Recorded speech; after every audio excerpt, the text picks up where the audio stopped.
आपली शाळा किती उंच आहे ना? त्यात काय 4 मजली इमारत तर आहे. हा ना. अरे शाळा म्हणजे काही बहुमजली इमारत नसते. शाळा म्हणजे ज्ञानाचं मंदिर असते. आपल्या आयुष्याला खऱ्या अर्थाने घडवायला सुरुवात करते ती म्हणजे शाळाच. अविरत शिक्षणाचा ज्ञानाचा वसा देत ती विद्यार्थी घडविण्याचे महान कार्य करते. दिवाळीच्या सुट्टीनंतर मनाला नवा हुरूप देणारे दिवस. परीक्षा आणि नोटीस बोर्ड यांची धास्ती देत राहणारी नोटीस बोर्ड.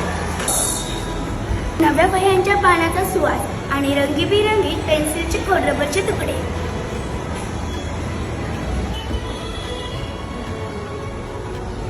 प्रयोगशाळेत शिक्षकांबरोबर देहवान हरपून केलेले प्रयोग आणि नवनिर्मितीचा आनंद.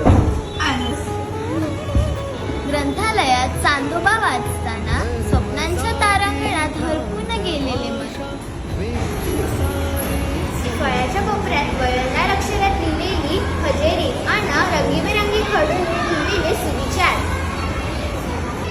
झेंडावंदनच्या वेळेस ताठणारी मान आणि राष्ट्रगीत गाताना चढता चालीतला जय हे असा रोमांचकारी जयघोष. प्रत्येक तासाला प्राण कानात आणून ऐकलेला घंटेचा आवाज. मधल्या सुट्टीत अंगत पंगत करून खाल्लेला डबा. खेळाच्या तासाला केलेली मस्ती आणि खोड्या.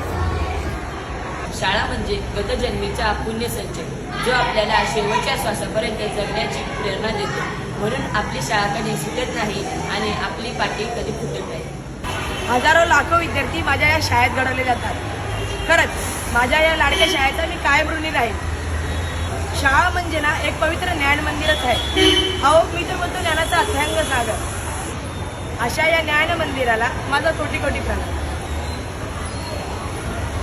शाळेच्या त्या जादुई दुनियेत रमता रमता मन मात्र अचानक हळवे होते. मग त्या आठवणींनी नयनांमधून कधी रिमझिम पाऊस बरसतो हे कळतच नाही. ज्ञानप्रसारणी नावाची माझी शाळा अनमोल ज्ञानाचा हे सुंदर मळा. आज पुन्हा एकदा या पायऱ्यांवर उभं राहून वाट बघतोय. कुणीतरी येईल, घंटा वाजवेल आणि पुन्हा एकदा दिवस सुरू होईल. मी कळव्याचा ज्ञान प्रसारणीकर. आम्ही ज्ञान प्रसारणीकर. आणि तुम्ही तुमच्या शाळेचं नाव खाली कॉमेंट करून नक्की सांगा.